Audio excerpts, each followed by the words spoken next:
The year 2000, it was a cold, chilly morning, Queenstown, New Zealand, one of the most beautiful places on planet Earth I visited. All of a sudden, I saw people jumping off a steel platform, bungee jumping from a ridiculous height of 400 feet. I thought they must be crazy. At that moment, I heard an announcement. Ladies and gentlemen, the next jumper is from India, Mr. Kadri. My heart stopped. Who was responsible for this? And of course, my friends, supposed to be my well-wishers, laughing in the crowd. I was wearing a bright red shirt, not at all invisible, and the crowd started and clapping and cheering for me. I had no choice but to stand on the platform very soon. My heart was pounding, and I looked in front of me, an expansion of blue water, and I saw a boat the size of a teacup, and the boatmen the size of dwarfs. And the instructor, a giant of a man built like a truck 6 feet tall, in a gruffy voice said, "Are you ready to jump?" In a frightened voice, I asked him, "Is the belt safe? Please triple check." He said, "Don't worry, sir. Till today, nobody has died. And if you do, it will be a world record." My God. I was ready to jump, frightened. And before I knew, he pushed me. Before that, even that, he asked me, "What do you do for a living?" I couldn't tell him I was a motivation speaker. Because motivation speaking is different, bungee jumping different. You know that, right? And before I knew, I was pushed off the cliff, the edge. And for the first time in my life, I prayed to every God I knew, from Jesus Christ to Buddha. The cold breeze touched my cheeks. And when I opened my eyes, in the distance, I could see the beautiful mountains against the blue sky and white patches and green forests all around. And the adrenaline was rushing, and I plummeted 40 floors below. In a few seconds, my head went through that freezing turquoise blue water. 30 seconds later, I emerged. My dear audience, I was alive. How many of you were transported to the scene of the bungee jump? Can you tell me? Just like this picture. Yes, transported, fantastic. What happened to your brain when I told this story? The alchemy of storytelling unlocked the infinite realms of imagination and transformation. Your brain lit up and electricity was firing all around. Cortisol, the stress hormone, was released and triggered when I described myself standing on the edge of the platform. Endorphin, the natural painkiller, was triggered off when the instructor joked about my world record, easing your tension. Of course, a powerful story also triggers off oxytocin, the love and moral hormone, which makes students like you fall madly in love. And of course, my favorite is dopamine, which gets me hooked onto Instagram for hours, or makes a crazy Shah Rukh Khan fan step out of a movie and buy a t-shirt for 60,000 rupees. Now, we can definitely harness the power of storytelling for all our lives positively, especially in the life of children. Let me illustrate this with a beautiful story my friend Srinidhi told her 4-year-old son, Samarth. A woodcutter lived in a forest cutting trees for his livelihood. One day he was chopping the tree with his iron axe. The iron axe slipped, fell into the river and got washed away. The woodcutter was shocked. He sat on the banks and started crying. The goddess of the forest appeared before him and said, "Why are you crying?" He said, "I've lost my axe and my family will starve." She said, "Don't worry." She put a divine hand into the water and out came a golden axe. Is this yours? He said, no. Second time she put her axe, her hand into the river, and out came a silver axe. Is this your axe? He said, no. And for the third time, she put the hand into the flowing water, and out came an iron axe. Is this your axe? Yes, this is my axe. Thank you so much. The goddess, impressed by his honesty, gave him all the three axes, the gold, the silver, and the iron axe. But little Samar, 4-year-old boy, was not impressed. He said, Mama, what the goddess did was absolutely wrong. By giving him three axes, he's only going to chop more trees, and very soon we'll not have forests. The mama asked him, what would you do if you were the goddess? If I was the goddess, I would give the woodcutter 3 bags of seeds to plant more trees and more forests. What a beautiful original story from a 4-year-old child. Yeah, you can clap, no problems. Stories can instill character, compassion, and creativity in children. Schools all around the world have found that inculcating elements of storytelling, from the fantasy Harry Potter to the moral Panchatantra, into their homework assignments, enhances reading and writing.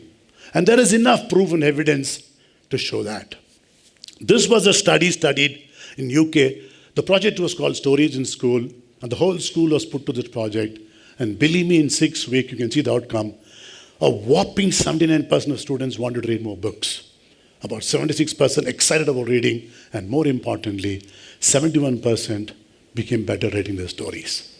Now, the alchemy of storytelling explores into another realm called the medical history. A few months back, I did a video podcast on YouTube on the art and science of storytelling and the heart well-being and mental health. I was shocked to see 5,000 doctors attend that live podcast.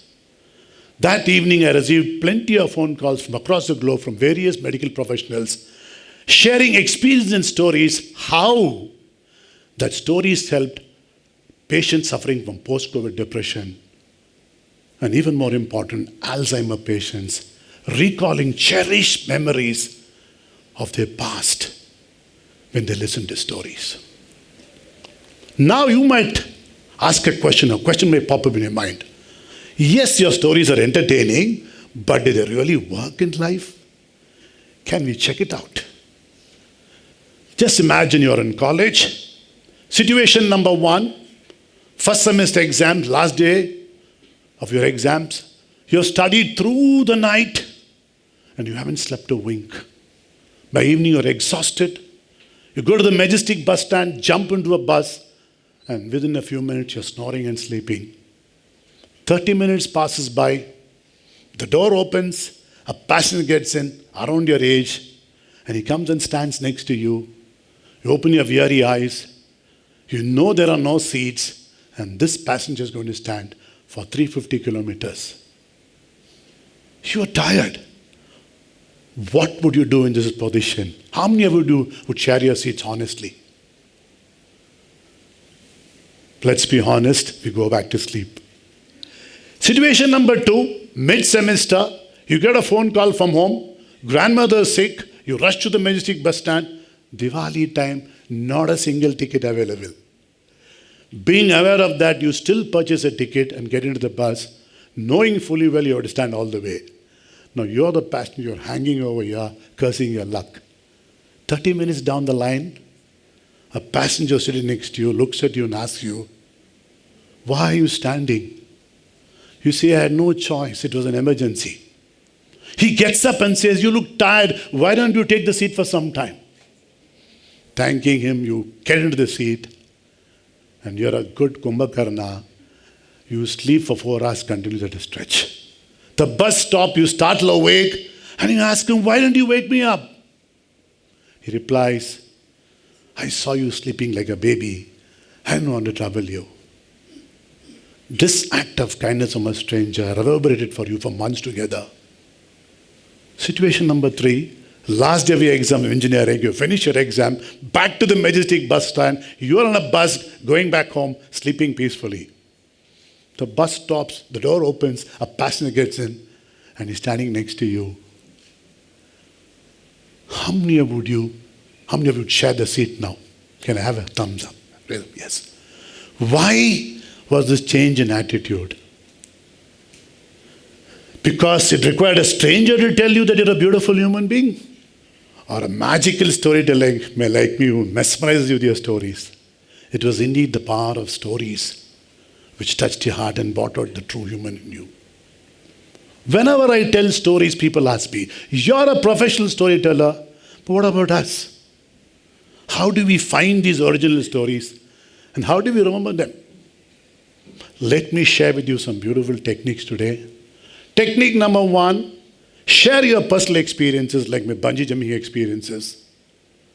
Throughout your life, you must have beautiful experience from wild ones, getting lost in the trek, and maybe a love story, hopefully not like Romeo and Juliet. Technique number 2 is to listen to someone else's experience. Now, this is a difficult one because you have to be a very good listener, and I'm a pathetic listener. I'm very talkative. Me and listening are like Tom and Jerry, poles apart. I speak 50,000 words a day. My beautiful wife speaks only 50 words a day. And out of that, 45 words she reserves for a best friend, her dog, and 5 is reserved for me if I behave well. But yet, when someone shares their experience with me, I shut my mouth, open my ears and eyes, and listen to them with patience.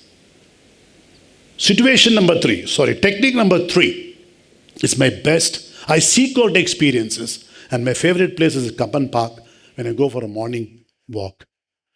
And I keep my eyes open and observe. A few months back, I saw an old lady walking with a dog which had 3 legs. And this dog was running around like Usain Bolt. I went up and struck a conversation with her, and very soon we were walking for 30 minutes, and I listened to the most beautiful, passionate, and compassionate story from a wonderful lady. Sometime back, around 10 o'clock in the morning, walking among the green Kapan Park, I saw 3 young boys holding a placard, 3 teenage college students. No judgments, no opinions, just listening. And they were giving me 1 murukku for 1 story. So I sat down and told them stories, and very soon they ran out of murukus. But I walked away that day with the most important lesson in my life, that non-judgment listening can indeed create beautiful relationships.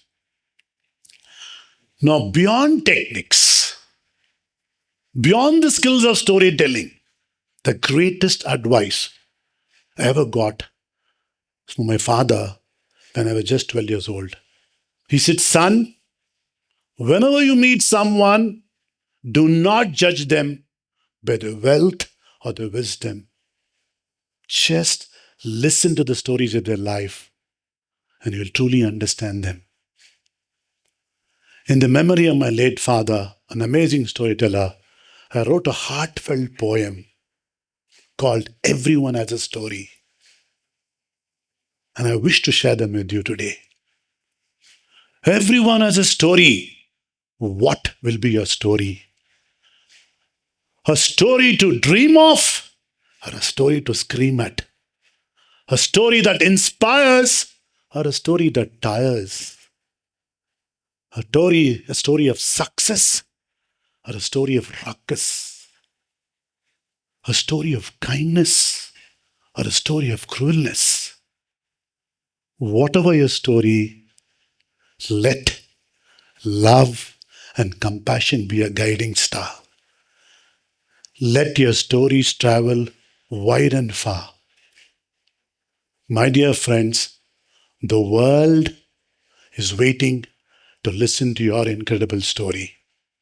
I am ready, but are you ready? Thank you.